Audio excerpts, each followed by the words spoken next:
Hi scientists, it's Jessica Power, Science Coordinator with Kansas City Public Schools. We're back talking about physical properties this week. Last week, remember talking about what a physical property was? We talked about describing physical properties can be describing shape, color, size, texture, so what it feels like, and weight, so heavy, is it light? And scientists, if you remember, I had several different objects, which I have with me again. If you remember, I had a softball and a baseball, and we compared the physical properties of these two objects.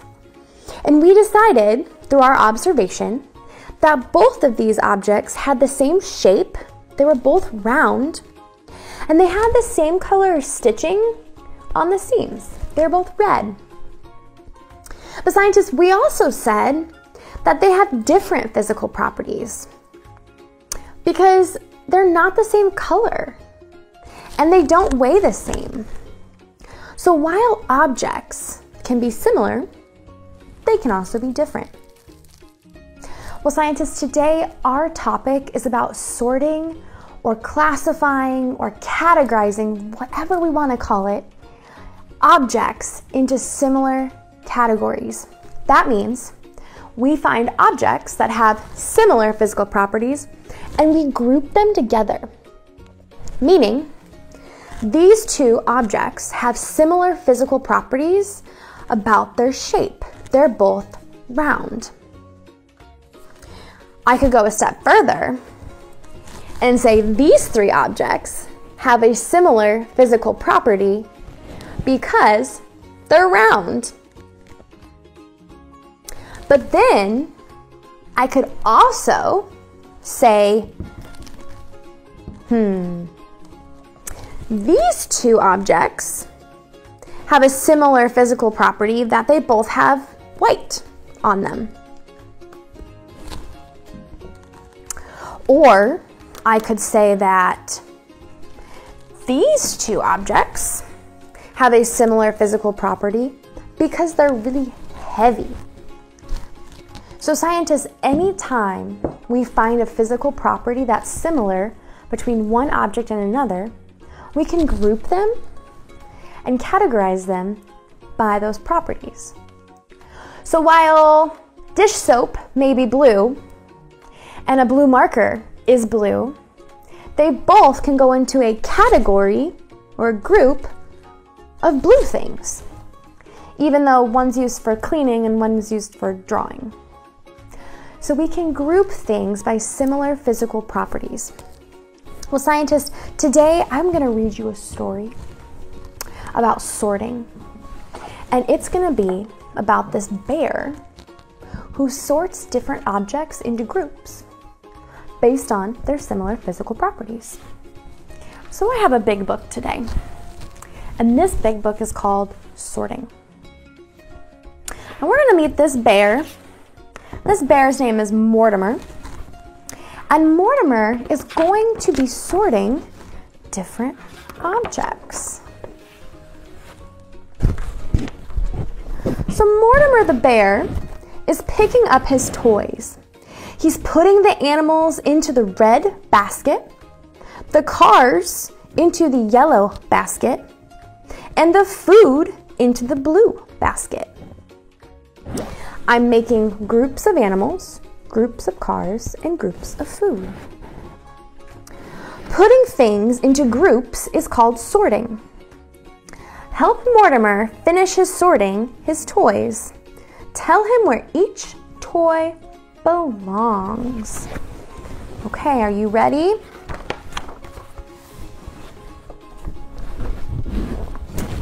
Mortimer loves drawing.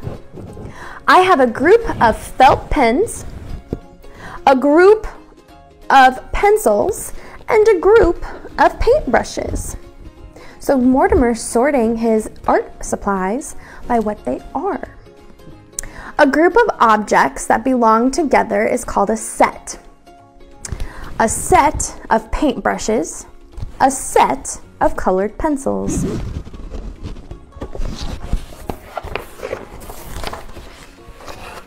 Mortimer is sorting his clothespins into sets of different colors. I'm making a green set, a red set, and a blue set. Mortimer still has some clothespins to sort. To which pile does each belong? What about this clothespin? Do you see this clothespin? Which group is Mortimer going to add this clothespin to? Green, because he's sorting based on their physical properties of their colors. Mortimer's blocks are different shapes. I'm sorting my blocks by shape. Here are some buttons that have been sorted by shape. A set of triangles, a set of circles, a set of squares. So see how they're grouped by similar shape? Material. Mortimer's boat is made of plastic. You see his boat? His car is made of metal. Plastic and metal are different kinds of materials. Materials are just what things are made out of. These things have been sorted by material. A set of plastic objects, a set of metal objects.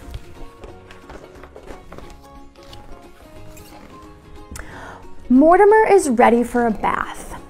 My towel feels soft. The soap in the soap dish feel hard.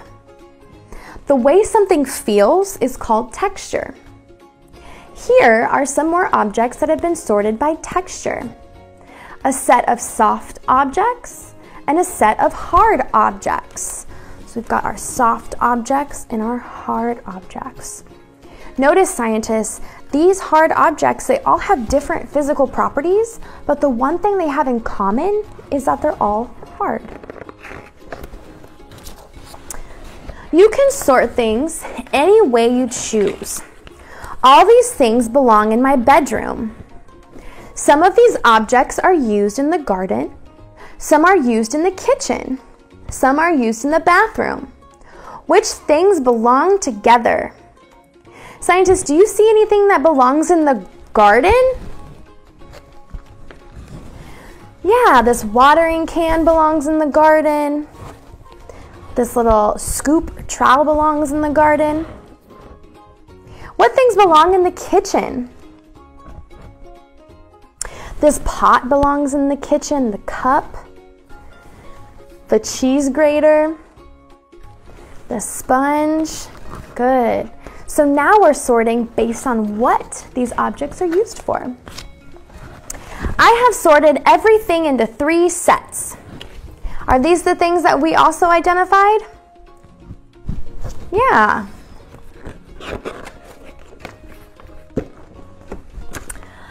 I have made a set of cups, a set of saucers, a set of plates.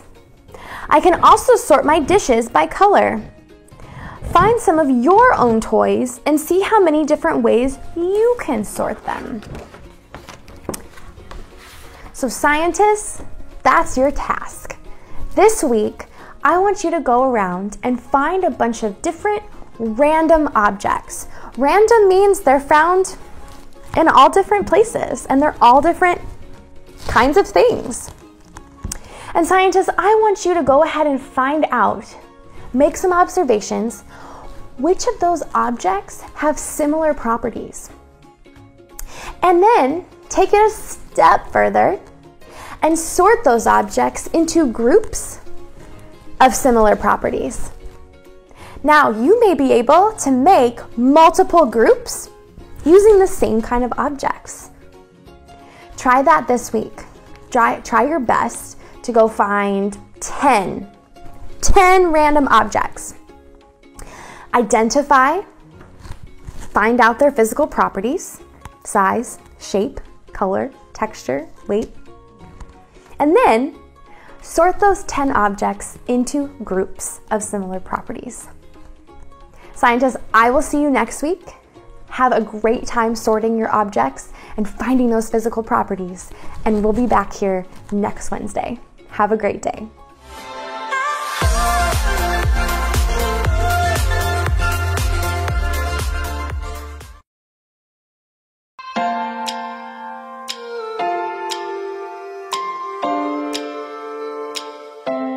scientists, welcome back. I'm Jessica Power, one of the science curriculum coordinators at Kansas City Public Schools. Now scientists, last week we spent time learning about structures and functions of living organisms. We talked about parts of plants or structures of plants, like the petals, the stems, the roots, the leaves, and we talked about what those functions were. And the reason we talked about structures and functions of living organisms was to talk about how all living things need to survive. And there are some things, specific things, that living items or organisms need to survive. Do you remember what those were? Yeah, they were air, water, food. And then we also talked about how animals needed shelters to survive. Well, we're gonna dive really, really deep, scientists, into a specific structure this week of animals. And that structure is the brain. Now, I'm sure that you know that we need our brain to survive. And last week I mentioned that the function of the brain was to control or regulate the body. Now the brain is the reason that we react to different things. It's the reason that we're able to learn in school. It's the reason we know when we're hungry and thirsty. And it's also the reason that we're able to play sports, or read a book, or have the temperature, or get better when we're sick. The brain is responsible for everything happening in the body. It's like the control center. So we are going to focus today on the 5 senses and how the 5 senses create this stimulus response mechanism, this feedback goes back and forth between the environment around us and our bodies and how we respond. Now scientists, the brain may be the control center, but there's many different parts of the brain. The brain itself, that sits right up top, right here, it's called the cerebrum, and it's broken up into different sections. And those different sections are responsible for different things. Like the very front is called the frontal lobe, and that's responsible for a lot of critical thinking. So a lot of the stuff that you do at school for learning all happens right up here. Now, when we see things, when we take something in, right? So when I'm looking at you in the camera, or when I'm outside taking a walk with my dog, to make sure that I don't trip and fall, I look through with my eyes. Now, anytime we see something, scientists, that actually gets sent to the very back of our head, called this area called the occipital lobe. And the occipital lobe is responsible for processing what we see, so that as humans, we can make the decision what to do. So if I come across a large stick laying in the middle of the sidewalk while walking my dog, my brain sees that, sends it right back to the occipital lobe, and my brain goes, hey, maybe you should step over that instead of tripping over it to help keep us safe. So let's dive in. Scientists, we have 5 senses. I'm sure you've heard that. We have sight, hearing, touch, taste, and smell. And our ability to experience all 5 of these senses comes in different ways. We call those stimulus. A stimulus is what's happening to our body so that we experience one of these senses. So I put down what these stimulus are for each of our 5 senses, because sometimes we don't always think about it. So let's go through them. The first one is sight. Now, if you've ever turned the lights off and there's absolutely no light at all in a room, you might have noticed that you can't see anything. Or when it gets dark outside and there's no lights on, it's a little bit harder. But sometimes there's a little bit of light coming in from outside or from the TV or something, so you can still kind of see the objects in the room, but maybe not the details of them. Our ability to see comes from the ability of our eyes to take in light. Now, I don't know if you've ever done this before, but if you have a chance, try this at home. In your eye, can you see my eye? You have this very, very center part that looks like a black dot, and that's called your pupil.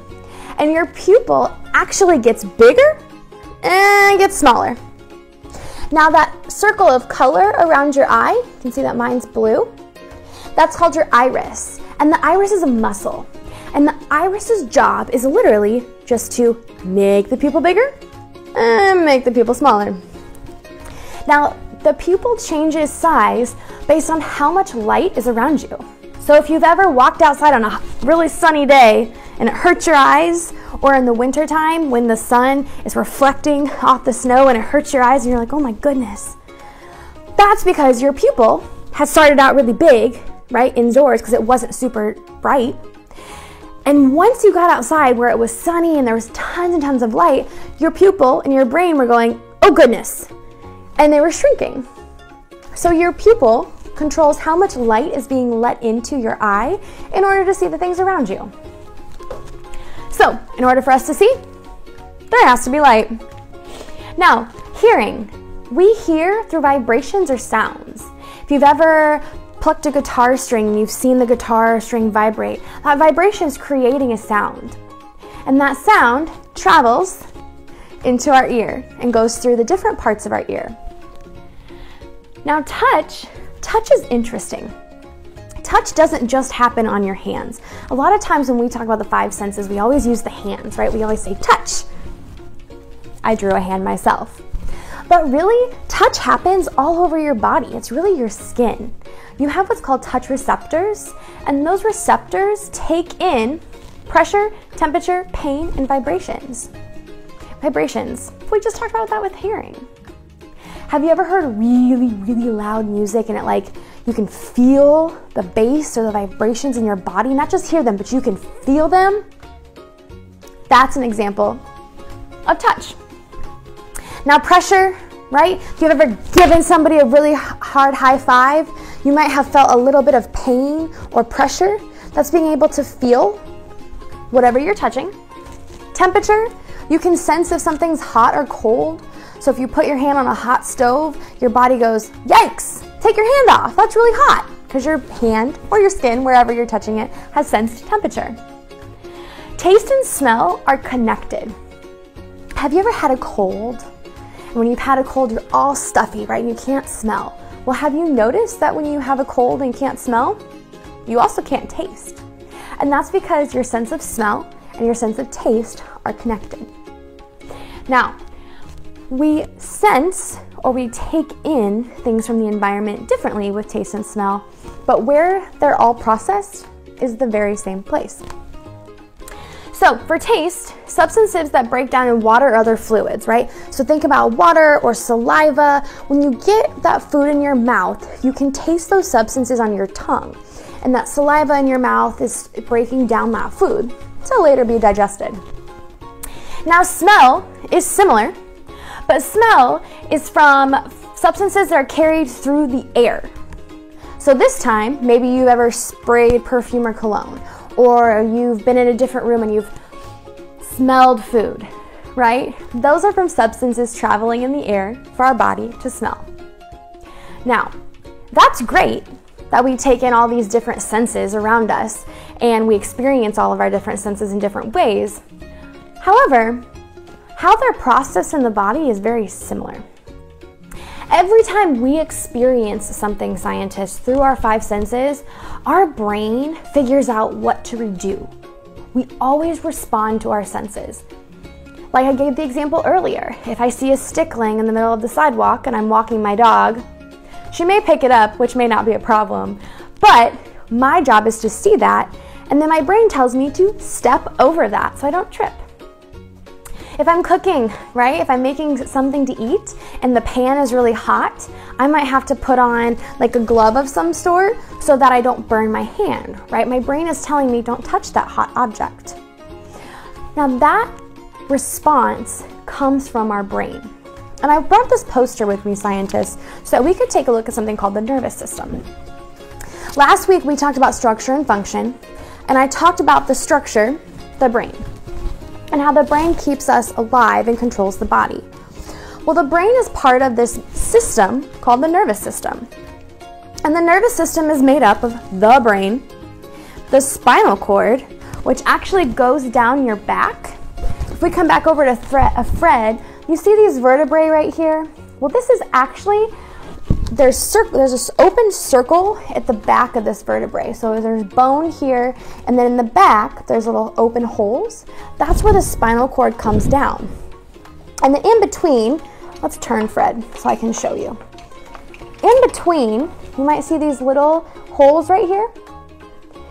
These little holes are where your nerves come out of. So nerves, you've got your brain that's in your skull, your spinal cord that runs down your back, and then from your spinal cord are thousands of nerves. And these are the nerves right here. And these nerves go to all over in the body in order to sense different things and allow your body to respond. So a baseball player that's batting, that sees the pitch coming in, their brain is taking in that sight, that stimulus of sight, and it's going to tell the batter to swing, where they swing the bat in response, or get out of the way, or don't swing at all.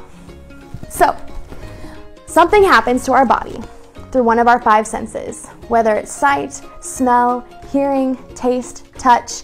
Our body takes it in, and it takes it in and sends that to the brain. The brain goes, okay, cool, this is happening to the body, this is what we're going to do in response. And it sends that message all the way down the spinal cord to wherever that message has to go.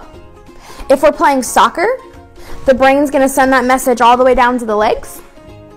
If we're batting in baseball, like I said, it's going to send it down to the arms and hands.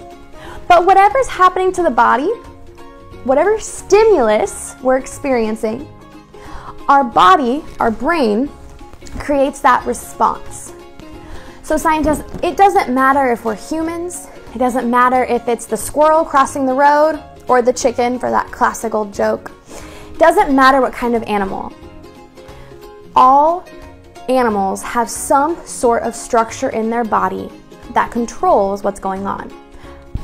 Now, a lot of times we have like pets, right? We have fish, or dogs, or cats, or maybe goats, or rabbits, or snakes, or lizards. I'm running out of things, right? We have different kinds of pets, and all those pets have a brain. And the brain of that organism tells that organism what to do. It's controlling it, but it also takes in its surroundings. Now, sometimes you might see that. So I know that when I'm at home and the doorbell rings, my dog goes crazy. She starts barking. Sometimes she starts scratching at the door. That's a stimulus of hearing. She hears the doorbell and her response is, ooh, something's happening. I need to alert the humans in this house, right? So again, there are stimulus, there are things that happen to our body that we experience through our 5 senses, and then our body, specifically our brain, responds to those. Now, there are certain things like reaction times or reflexes. These are types of responses. Have you ever gone to the doctor and the doctor hits your knee and your knee kind of like jumps up a little bit? That's a reflex. That's your body responding automatically. And then there's reaction times, right? How quick do you react to a stimulus that's coming at you or something like that? These are different ways that our nervous system, brain and spinal cord and nerves, are helping us to survive as living organisms. So everything is connected, scientists. 2 weeks ago we talked about acquired and inherited traits. Things that are learned are acquired traits in our environment. Well, our brain processes those and we learn how to respond. Last week we talked about structure and function. We talked about how there are parts of the body that help you survive, right? That function, that have a job that's really important. And this week we went even more in depth and talked about the brain. And we talked about how there are our 5 senses that take in stimulus, right? Something that we experience in the world through our sense of sight, hearing, tasting, touching, smelling, comes into our brain, and our brain figures out what to do. So scientists, as you go through your next week, I want you to pay attention. What are some things that your body senses? What are some stimulus that occur to you or happen to you that make you have to use your sense of sight, smell, taste, touch, hearing? And then how does your body respond? Sometimes it's really interesting to kind of think about, this happened to me and this is what I did to respond. It's all stimulus response and it's all related. Scientists, have an absolutely awesome day and a great rest of your week. I will see you back here next week.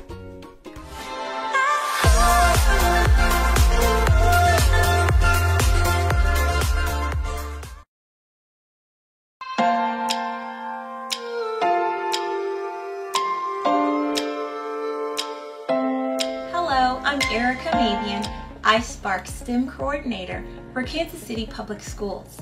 This is KCPS Homeroom.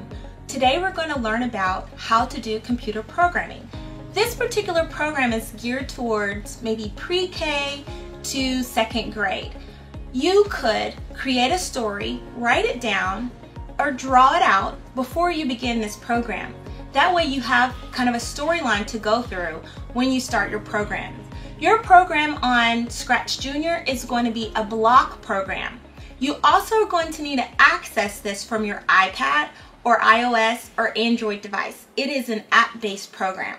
So that will be something that you will need up front to use Scratch Junior. So let's get started with our tutorial on Scratch Junior. Why do we want to do computer programming for our littles? It allows them to have an opportunity to take their words and put them into action. How we start their action with their program is with these triggering blocks. They are all yellow in the program. How I like to start the program for the beginning of our storyline is when we click the green flag. You'll see a little bit more about these when we get to the design page. When we click the green flag, that's going to initiate the sequence of the program and tell the program to start. The start on bump is like when a program is going to do a tag. Maybe you're going to have your characters play soccer and you want your character to run up to the ball, and then when they touch the ball, you want the ball to roll. That would be an appropriate use of using the bump one. You also have an option to send a message. You have an option to start on tap, which means you can actually touch your character and get it to stop and start. And you also can send your character a message. Those are going to be the ways we start our program with your triggering blocks. Next are your motion blocks. All of your motion blocks are going to be blue. They allow your characters to have movement. You have numbers under each one, and if you tap into the number, a keypad will open and you can change that number to whatever quantity you like. And as you can see, our blocks are kind of like puzzle pieces. So they're going to connect one to the other. Our forward block going to the right, our moving up block, our turning right, our hopping, it will hop directly up and down. We have a move left, a move down, turn left, and finally, our last block is going to tell our program to go back home. So if you've given it a sequence of directions to go to, this one will make sure that your character goes right back into position as it initially started. Next, we have the purple blocks. These are our looks blocks. They have a lot of different functions, so let's go over what you could do. The first one, it says hi. You could actually click where it says hi and retype in your own message that you would like for it to say. Sometimes students use this as an opportunity to have their characters have conversations with each other. Next one is shrink. It will shrink to the size that you are wanting it to be, or you can change that number. Right now it's set to 2, but if you touch that block, you could set it to whatever number you would like. The next one is the hide. It's kind of dimmed out. It has an outline of your character. You can actually have your characters hide and be invisible. Our next block will be the grow block. So you may want to use those simultaneously with the shrink. If you have your character shrink and then you want to have them grow and reappear. Reset will have your character go back to its original size, and your show block will go alongside your hide block if you have it disappear and you want it to reappear. These are your looks blocks. Your sound blocks are the ones that our littles love the most. They're allowed to have it make sound. Depending on the character that they choose, some of the characters have programmed sounds that go with it. So you could choose whatever program you want, have your character have a sound block, and then decide on what that sound is that correlates with that character, and then you can see if you really like it. One that I never have to teach my kindergartners is play a recorded sound. They absolutely figure out that it has a microphone and that they can record. I never have to even show them. When they initiate this play recorded sound block, it will allow them to record their own voice, and then they have their character being able to speak and initiate the thoughts that they have in their mind. Our control blocks are orange. These give your program a little bit of time where you could have it do things that you may want it to do on a time schedule. We have our weight, which you can change the variable and have it be smaller or larger because you can touch that 10 and change it to something else. Set the speed. Maybe you want that soccer ball that's in your program to go really fast or slow. You can change the speed. You could have that ball stop when it hits the goalpost, or the one that the kids really love is this repeater block. This allows your program to go in a loop. You just have to put your blocks inside that puzzle piece, and then your program will be on the loop for as long as you put it. Right now it's set for 4, but if you touch the floor, you're able to change it and have it be what you would like. So let's take a look at your storyline and how you imagine your story to go and what you want your story and your characters to do. Last, we have our end blocks. These end our program. And we have end, go to page. This will have you go to a second page if you have change of scenery or if you have several pages like you're creating a book. And the last one is repeat forever. So if you have something that you want to have on a continuous loop, you're going to use the repeat forever block. What does our program look like on the stage? This is your programming area. This section allows you to gain your characters. If you click the plus, you'll have access to lots of characters. You can save your program. You can have a grid. Say you want to do some math. You want to have your character sit at 4 and 3. You could use a graph in order to initiate that. You can change your background, add a text, click the green flag. It's going to initiate your program. And here are the stage or the backdrops that you will be able to choose from if you've chosen several pages. Along this section are your block categories where you get to choose all of those blocks, and you're going to drag your blocks down to the programming area. What does that look like? For the backgrounds, here are lots of choices. If you want one, simply tap that section that you want and then click the check mark, and that will select your background. Next are your characters. If you want a character, you simply touch your character. It will outline in orange, and then you'll click the check mark. Now this is what your programming stage is going to look like. There are lots of different options. As you can see, I've pulled down some blocks to have it in our program. I've added characters. I have a cat, a barn, and a chicken in my stage here, and I've also changed my background to be a farm stage. So I'm all ready to have my program be initiated and see what things can happen. When I told it to click the green flag, he's going to go 1 space to the right, hop up 4 times, and turn, hop 2 1 time. Then this one is when I touch him, he's going to turn to the right, turn to the left, and that one is on a loop, and they're going to do that 4 times.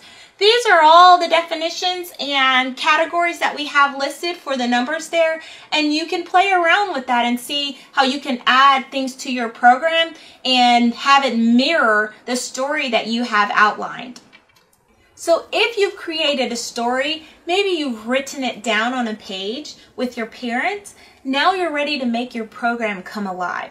Let's program your story.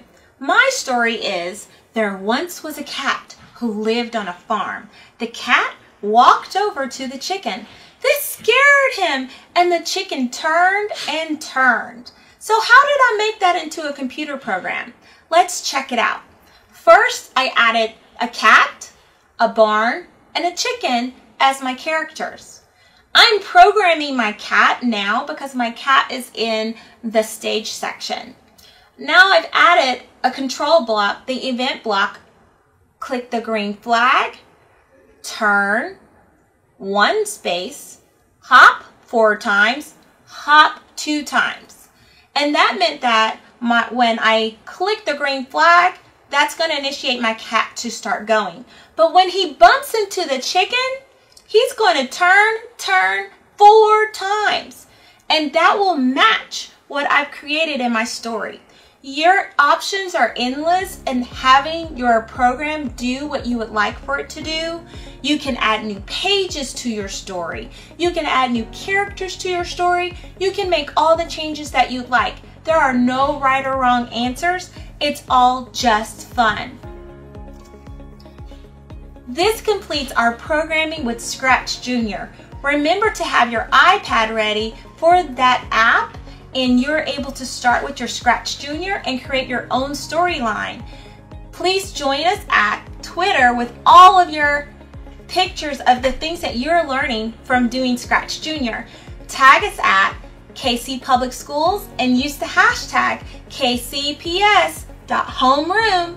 Have fun coding!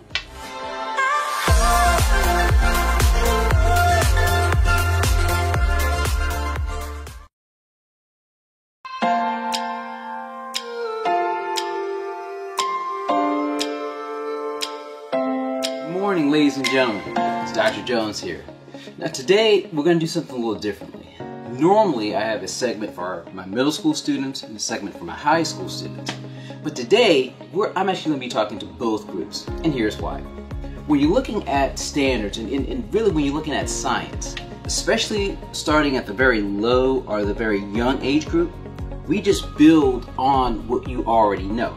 We increase the level of information and the depth of knowledge. So what I'm going to be doing today is actually showing you how some of the same standards and same information you learn in middle school comes back around and you learn it again in high school.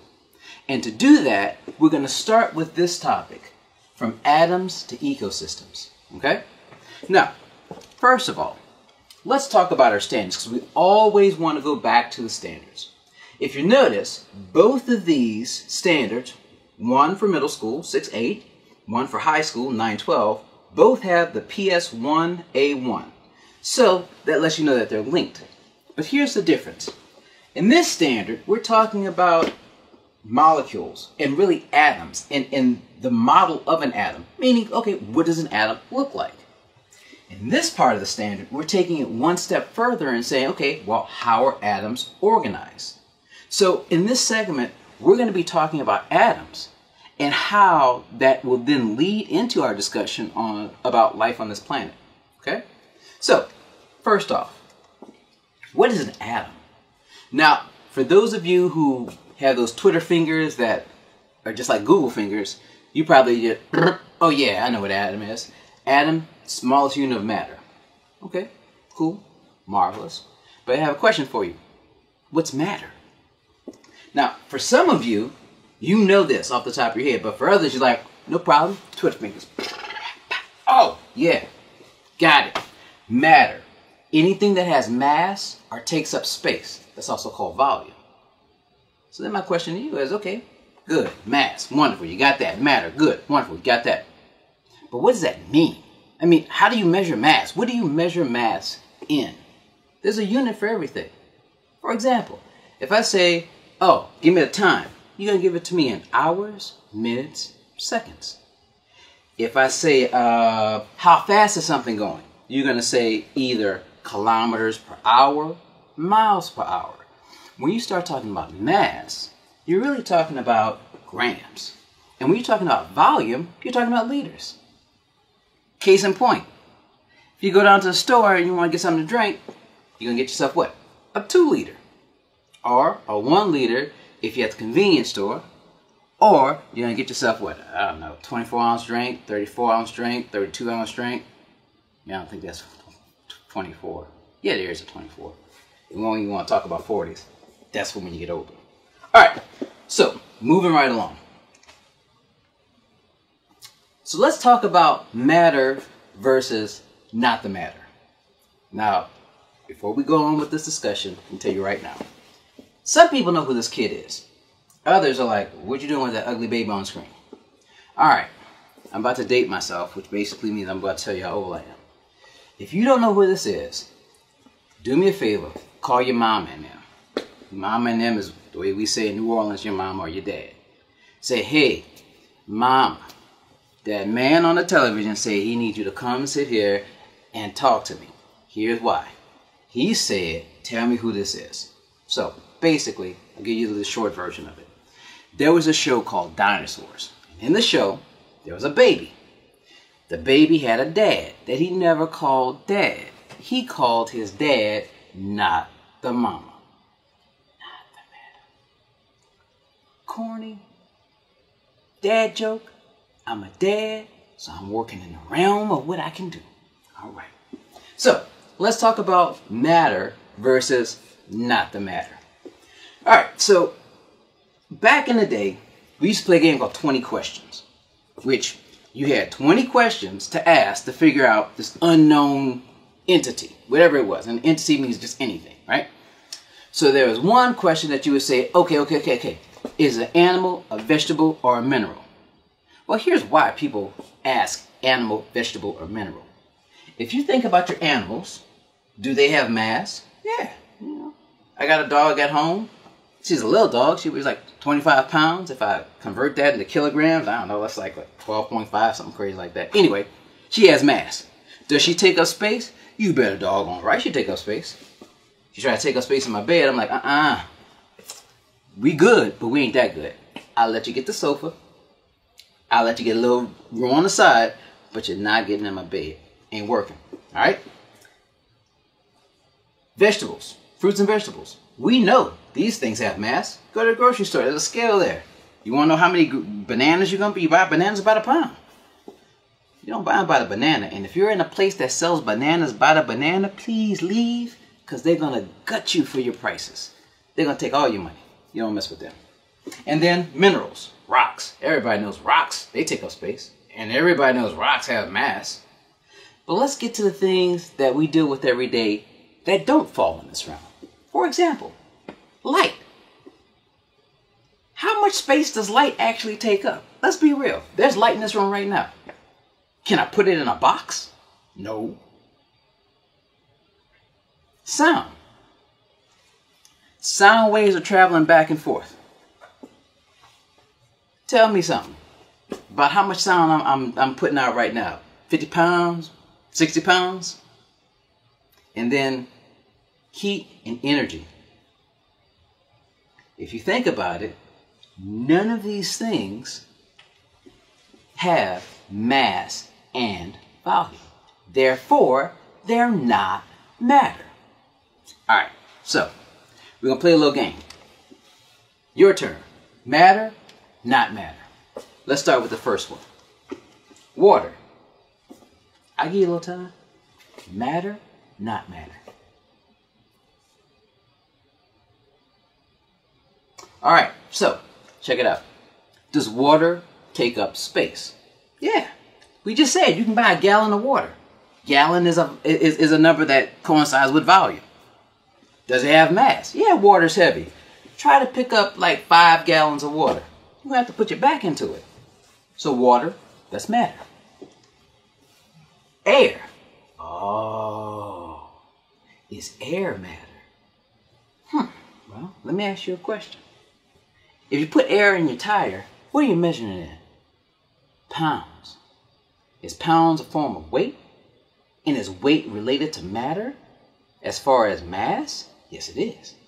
And when you put that air in the tire, does it take up space? Yes, it does. So air is what? Matter. Fire. Okay, I'm going to make this one easy. So, you go in the grocery store. Dad said, hey, look, I'm going to do a cookout. All right, cookout. Great, wonderful. Go to the grocery store. You say, hey, look, I need to get like 5 pounds of chicken. Cool, 5 pounds of chicken. I need to get 2 bags of charcoal. Okay, 2 bags of charcoal. Does your dad then go and say to the butcher, yeah, give me like 10 pounds of fire? No, because fire has no mass. So if fire has no mass, fire is not matter. Earth. Come on now. Rocks? Soil? Does that take up space? Yes. Does that have weight? Yes. So is that matter? Yes. So here's the thing I want to bring to a whole. If you ever saw the movie Avatar, remember there's a TV show with a little kid, you know, and then there's a show, or the movie. In a live action movie, if you recall, firebenders had to take fire and then bend it. Here's why. If you look at water, it's matter. He can control water. If you look at air, it's matter. He can control matter. You look at earth, it's matter. How do you make fire out of thin air? Right. That's what we call cartoon/movie magic. Alright. Let's bring this all up. So, just like you have states of being, states of existing, you have states of matter. Now, states of matter are not just like, Missouri, Arkansas, Kansas, and Oklahoma. No. States of matter is basically, how can I find matter? What does matter look like when I find it? So, there's 4 states of matter. I know. Folks are like, 4 states of matter? I thought there was only 3. Plasma. Yeah. So, like I said, we start you off here at the low level. We tell you there's 3. We know that there's 4. Because here's the thing. When you start getting to like neon lights, when you start getting to like plasma screen TVs, when you get to like the sun, now you get to this other state of matter, plasma, that is going to take me longer to explain it than for you to understand it. But think about it like this. It's not quite a gas, but it's not quite a liquid. Okay? So, notice what you have here. You have solids, you have liquids, you have gas, you have plasma. What's the difference? The amount of energy. Energy is not matter, but energy matters. Right. There's some things that ain't matter that matter, and there's other things that are matter that don't matter. Let me make it plain for you. Right now you're listening to me, but there's a lot of people that's listening to me, and they got the little chick on Snapchat or Twitter, and you're just like, yeah. I'm going to tell you right now. That little girl, especially if she ain't your girlfriend, she don't really matter right now. I know. I didn't say that out loud, but she doesn't. This matters. Now, after you have, some cash on you and stuff like that, then she'll matter. But right now, let her ride. She'll be okay. All right. Now, let's talk about the atom. Because again, remember, that's where this whole conversation started. It started with what? Atoms. Right. So, when we look at atoms, understand that atoms have a certain order to them. Here's what I mean. All atoms have a proton, or protons. All atoms have neutrons. All atoms have electrons. The proton is the positive part, the electron is the negative part, and the neutron is the neutral part. Now, a lot of people get neutron confused with negative. They're thinking neutron negative, neutron negative. No. Think neutron neutral. Or think neutron, Jimmy Neutron. Yeah, I didn't put the picture up because, I could only get away with one Nickelodeon character. I start putting 2 on, then like people gonna be looking for me like, Dr. Jones, you put my kid. Yeah, I don't want that. So anyway, here's what I want to say about Jimmy. Jimmy Neutron was a character that wasn't really good. He wasn't really bad. He was a real smart kid, but he wasn't a mean kid. He was like even keel. Neutral. Neutron. Alright, so we got our atom here. Now, one thing that I wanted to bring your attention to is this side. Nucleus. Here's why. You've heard nucleus before. In terms of this, a cell. Now, here's the deal. The nucleus of a cell is where all the business happens. This basically tells the cell what it is, why it's there. The nucleus of an atom does the same thing. The nucleus is what really identifies an atom as who it is and what it can do. Got it? So anytime you see a nucleus, don't think of it as control center as much as identifier, because inside a cell, the nucleus houses your DNA. Your DNA says who you are, what you do. Inside the nucleus of an atom, you have your protons. and your neutrons. The protons tell an atom who it is and what it can do. Okay? So, again, if you look at an atom, your mass is here, protons plus neutrons. It takes up space with the protons, neutrons, and electrons. That's why all matter is composed of atoms, and why an atom is the smallest unit of matter.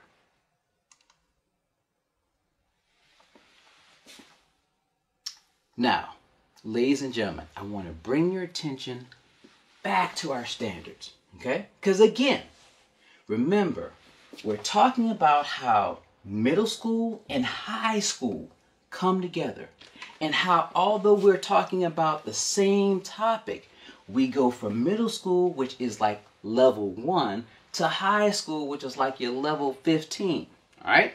So we have already talked about an atom, what it is, what it's composed of. Now we're going to get to the arrangement side of this, the periodic table. And here's why. Order out of chaos.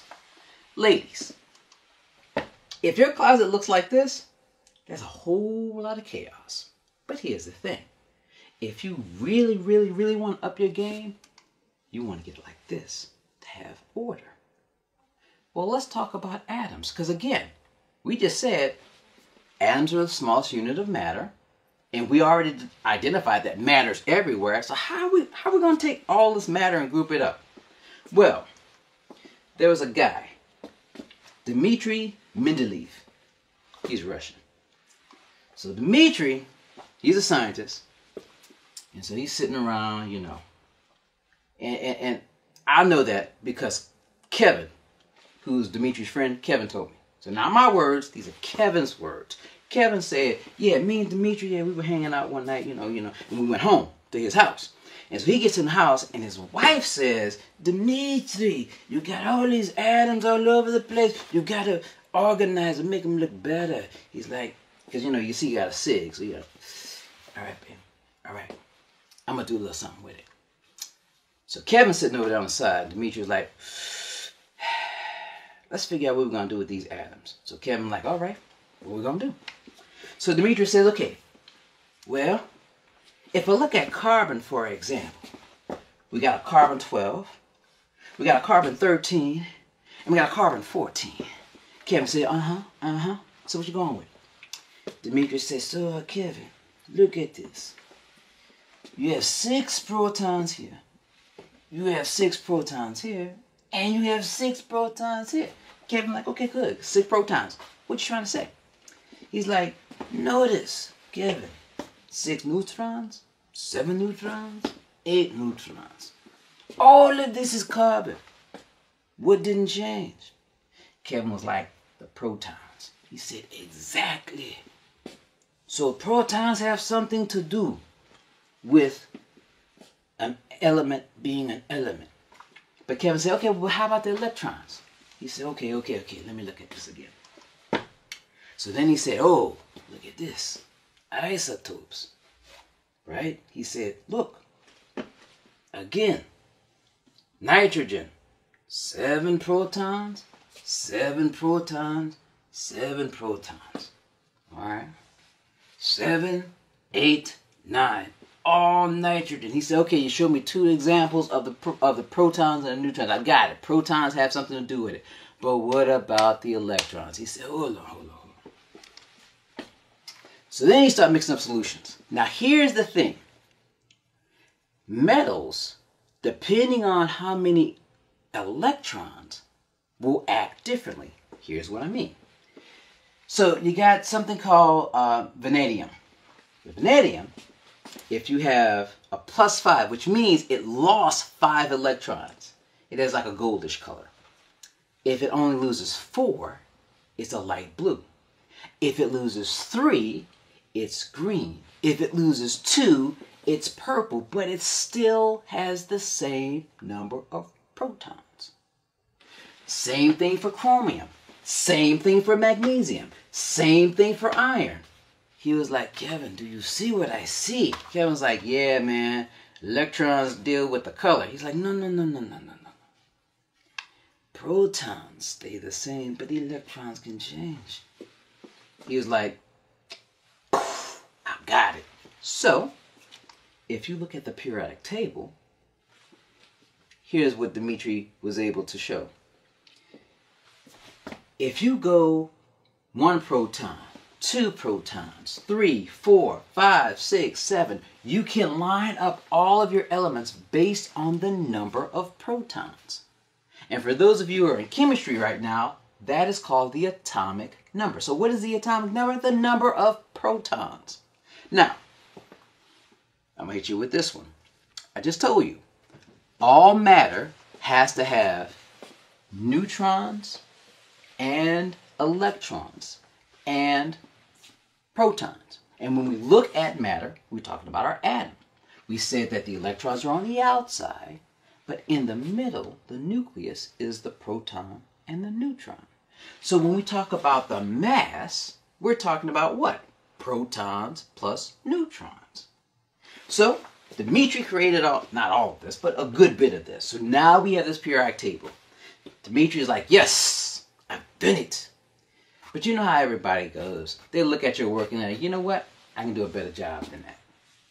So here's what happens. Dimitri created this. Somebody comes after Dimitri and says, wait a minute, I got a better way of doing this. Let's look at the periodic table and break it up based on metals, metalloids, and non-metals. Think of it like this. Stuff that's solid, that's a metal. Stuff that acts like a metal. Stuff that doesn't act like a metal and could be a solid, a liquid, or a gas. Now, I have to say one thing. Everybody knows about Quicksilver. That's mercury. It's a liquid and it's a metal. But for everybody else, you know. Now, we're going to pick up this conversation. But I want to let that marinate. Because basically, what I've said to you guys, you've listened to for like the last 2 weeks. But here's what I want you to understand.